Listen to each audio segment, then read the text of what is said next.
말라기 3장 함께 읽겠습니다. 만군의 여호와가 이르노라, 보라, 내가 내 사자를 보내리니 그가 내 앞에서 길을 준비할 것이요 또 너희가 구하는 바 주가 갑자기 그의 성전에 임하시리니 곧 너희가 사모하는 바 언약의 사자가 임하실 것이라.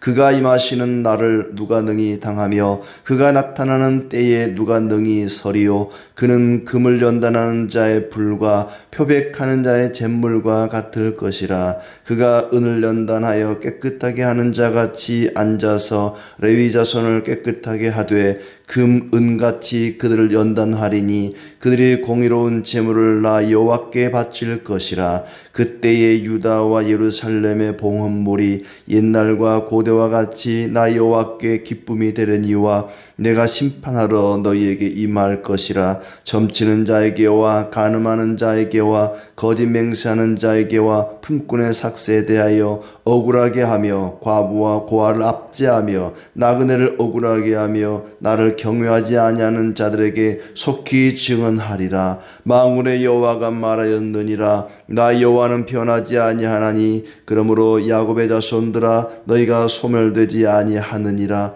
만군의 여호와가 이르노라, 너희 조상들의 날로부터 너희가 나의 규례를 떠나 지키지 아니하였도다. 그런즉 내게로 돌아오라. 그리하면 나도 너희에게로 돌아가리라 하였더니 너희가 이르기를 우리가 어떻게 하여야 돌아가리까 하는도다. 사람이 어찌 하나님의 것을 도둑질하겠느냐. 그러나 너희는 나의 것을 도둑질하고도 말하기를 우리가 어떻게 주의 것을 도둑질하였나이까 하는도다. 이는 곧 11조와 봉헌물이라. 너희 곧 온 나라가 나의 것을 도둑질하였으므로 너희가 저주를 받았느니라. 만군의 여호와가 이르노라, 너희의 온전한 11조를 창고에 들여 나의 집에 양식이 있게 하고 그것으로 나를 시험하여 내가 하늘 문을 열고 너희에게 복을 쌓을 곳이 없도록 붙지 아니하나 보라. 만군의 여호와가 이르노라, 내가 너희를 위하여 메뚜기를 금하여 너희 토지 소산을 먹어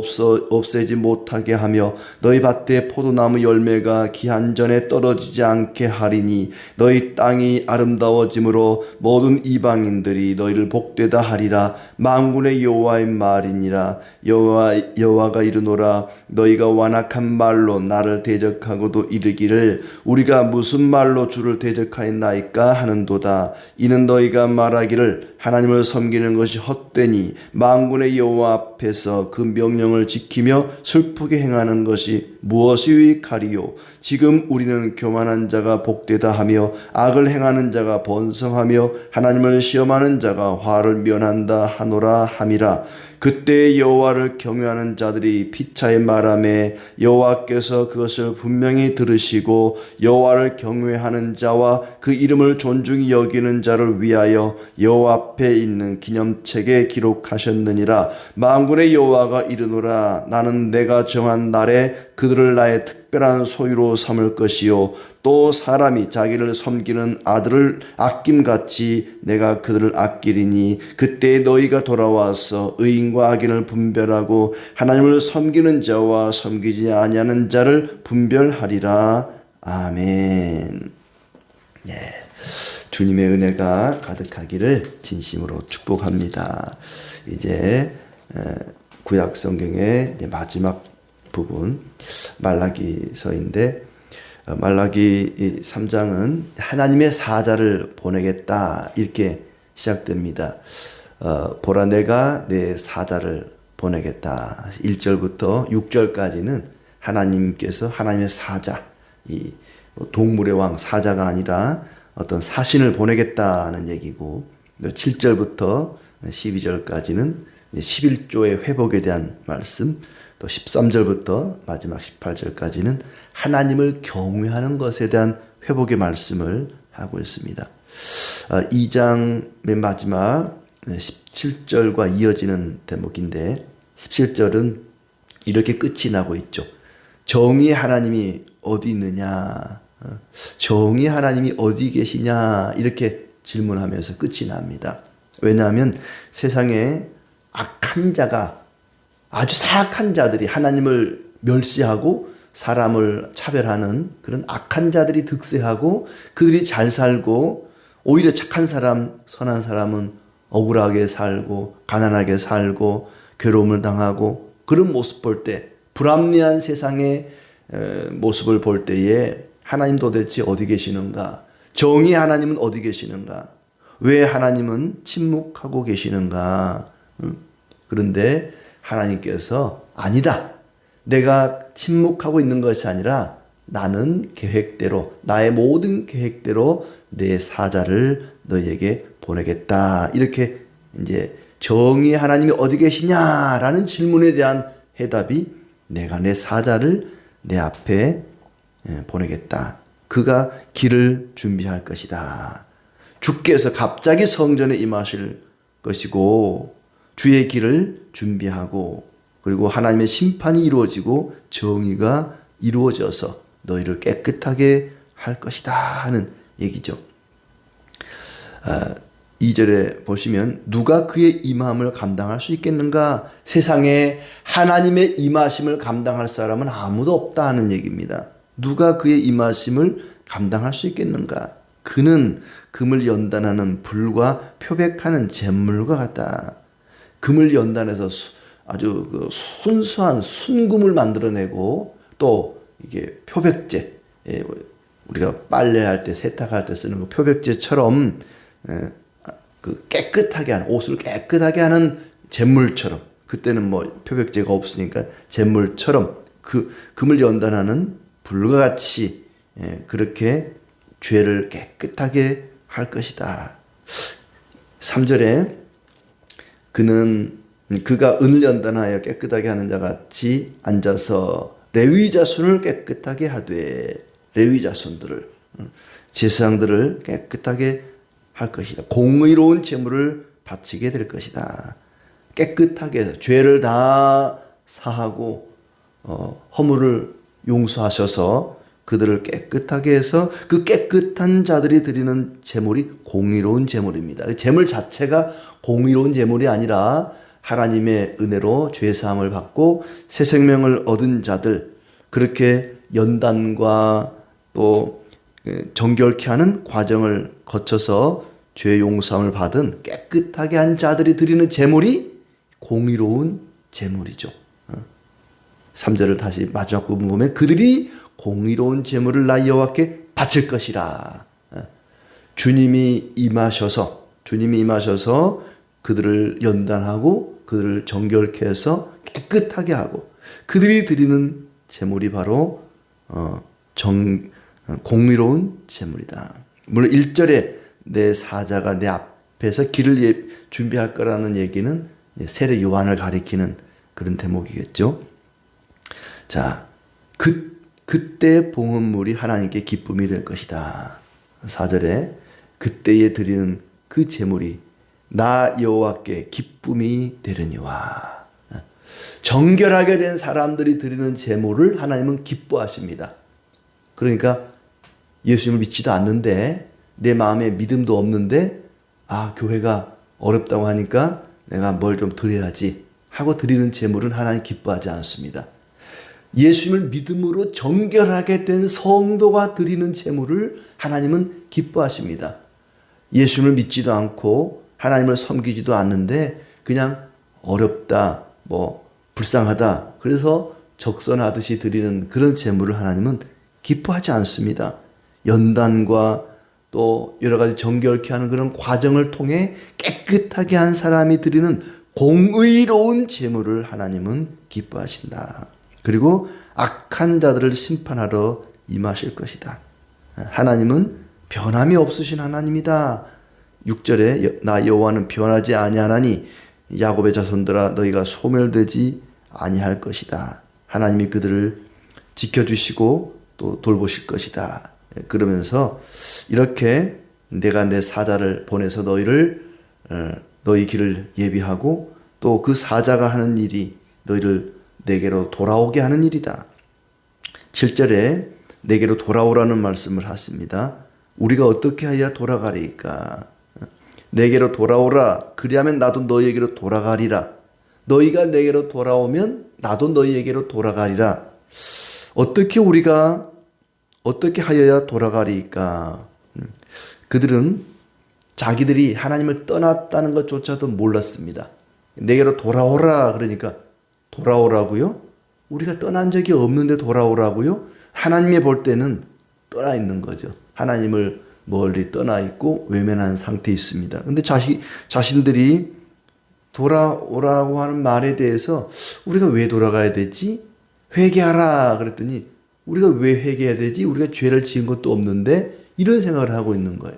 지금 말라기 시대 이스라엘 백성들은 자기들이 죄를 범한 적이 없다 얘기를 하고 하나님을 떠난 적이 없다라고 생각하는 겁니다. 그러나 내게로 돌아오라. 그리하면 내가 너희에게로 돌아가리라. 그들이 하나님을 떠난 증거가 뭐냐면 하나님의 것을 도둑질했다는 거죠. 하나님의 것을 도둑질하고도 우리가 어떻게 하나님의 것을 도둑질하였나이까? 오히려 되묻는 것입니다. 온 나라가 나의 것을 도둑질하였으니 저주를 받은 것이다. 하나님이 기뻐하시는 제물 4절에 아까 말했던 4절에 나 여호와께 기쁨이 되려니와 너희가 드리는 그 봉헌물 공의로운 제물이 나를 기쁘게 하는 것이다 그랬는데 바로 그 하나님을 기쁘게 하는 제물 공의로운 제물의 첫 번째는 뭐냐면 온전한 11조를 드려서 하나님을 시험하여 보라. 하나님은 우리의 어떤 제물을 기뻐하시는가? 온전한 11조를 드리면 하나님을 기쁘시게 하는 것이다. 하늘문을 열어서 복을 쌓을 것이 없도록 부을 것이다. 열매가 풍성할 것이다. 땅이 아름다워지고 이방인들이 와 복되다 할 것이다. 11조를 온전한 11조를 드리는 것은 바로 모든 것이 하나님의 것입니다. 내게 있는 모든 것이 바로 하나님의 것입니다. 최소한의 것을 드리라는 거죠. 10개 가운데 9개는 네가 갖고 1개는 나에게 바쳐라. 참 감사한 일이죠.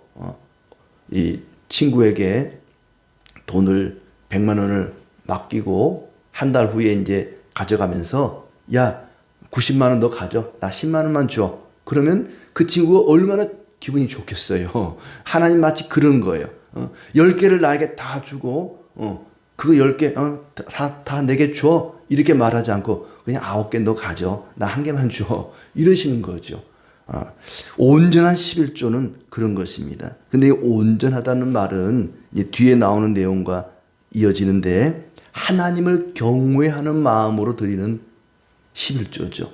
그런 마음 없이 하나님의 이름을 영화롭게 하는 그런 마음 없이 드리는 11조는 하나님을 기쁘게 할 수가 없습니다. 그렇게 온전한 11조를 드릴 때 하늘문을 열어 복을 쌓을 곳이 없도록 부어주시고 열매가 풍성할 것이고 땅이 아름다워지고 이방인들이 참 저 사람 복 받았네 이런 소리를 한다는 것이죠. 하나님께 돌아오려거든 11조를 창고에 들여놓으라 이런 말씀을 하십니다.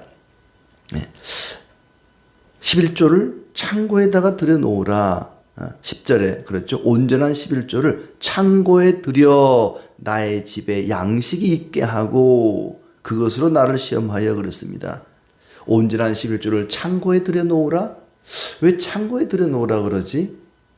그러면 11조를 교회에다가 안 바치고 어디 창고에다 들여놔야 되나? 이 창고라고 하는 말은 성전에 있는 어떤 창고죠. 그 창고는 가난한 사람을 도와주기 위해서 이렇게 재물을 곡식을 쌓아놓은 그런 창고입니다. 그러니까 11조가 있어야 할 자리죠.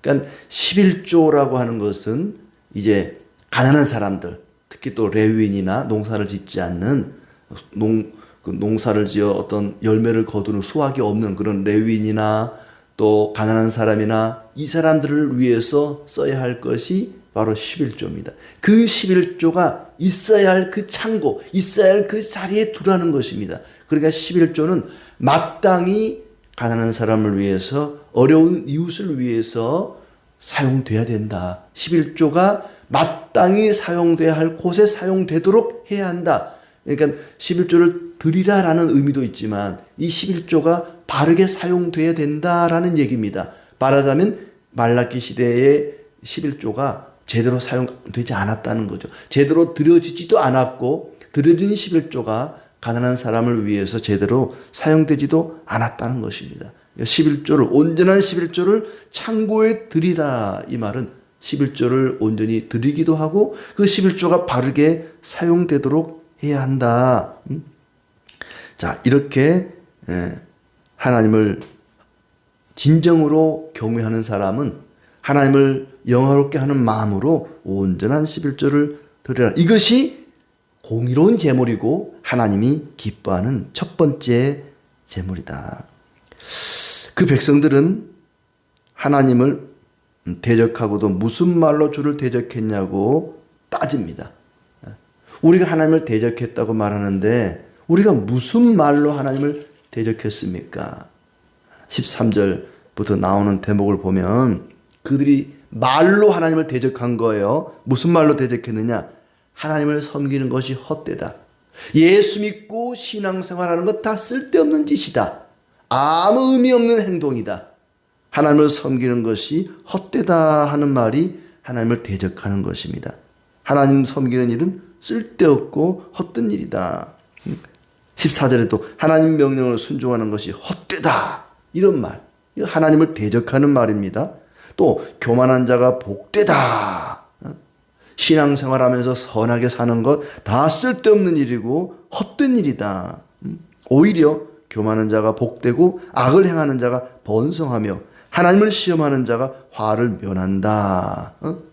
이런 말이 하나님을 대적하는 말입니다. 말로 하나님을 대적할 수가 있는 거죠.